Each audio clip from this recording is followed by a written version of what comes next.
Abba Yah, Torah, Hallelujah.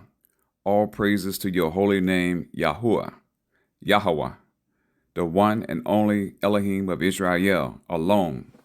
Understand that I am He. Before me there was no God formed, neither shall there be after me.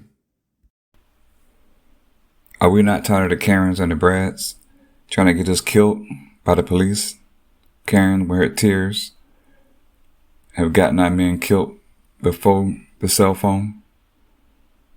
The Most High said we were sold to our enemies, so we know who our enemies are. Let him do his job.